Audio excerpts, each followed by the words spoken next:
Niels Henrik David Bohr, born October 7, 1885 and died November 18, 1962. He was born to Christian Bohr, a physiology professor at the University of Copenhagen, and Ellen Adler Bohr, the daughter of a wealthy Danish and Jewish family.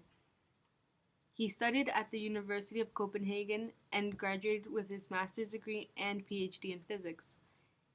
He soon married Margaret Norland and had 6 children, 2 of which died.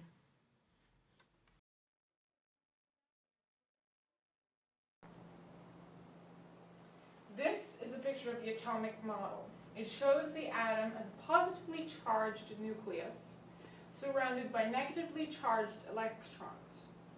I discovered that the electrons travel in separate orbits around the nucleus, and that the amount of electrons in the outermost orbit determine the properties of the element.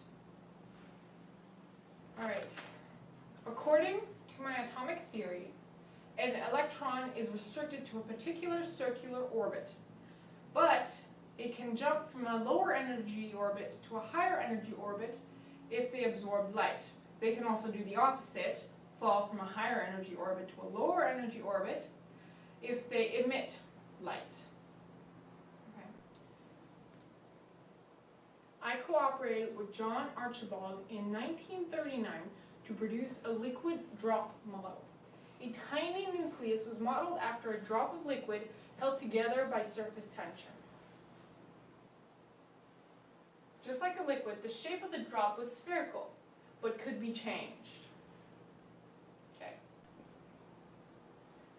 This model had its greatest success in explaining the properties of heavy nuclei, such as uranium.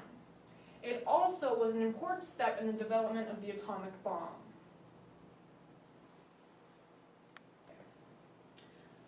I was the first person who applied the quantum theory to atomic structure.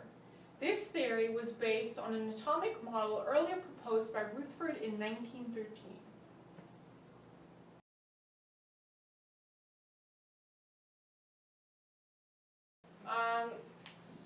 My research eventually led to many new discoveries, some of which helped with the atomic bomb, and others led to the scientists discovering the fact that they could split the nucleus of an atom and create massive amounts of energy.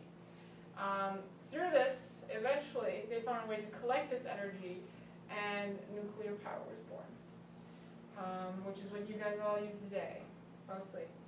Also, my theories on the atom's structure also led to the idea of quantum leaps. And these quantum leaps are used in a lot of things today. For example, the hum that you hear in your microwave is in fact the sound of quantum leaps releasing a lot of energy, which leads to the eventual heating up of your food. And lasers in DVD players that are used to read the DVDs is also uses quantum leaps.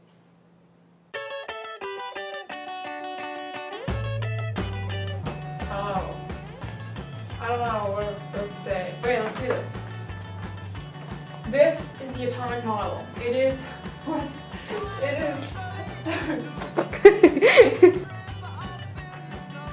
I don't know if I'm going to get it word for it. I'm going to do my best.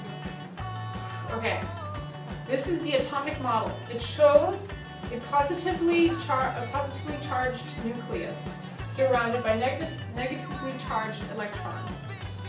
I first discovered that the electrons traveled in orbit around the nucleus. Then I discovered that the outer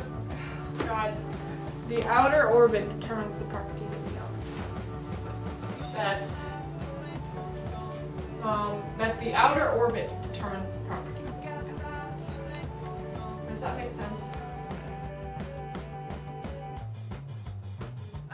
Okay.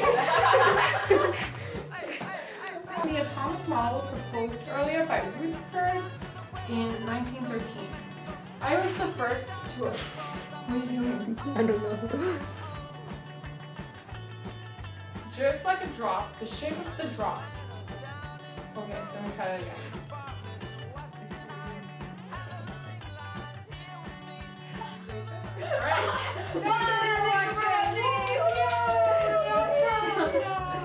We're having a certificate.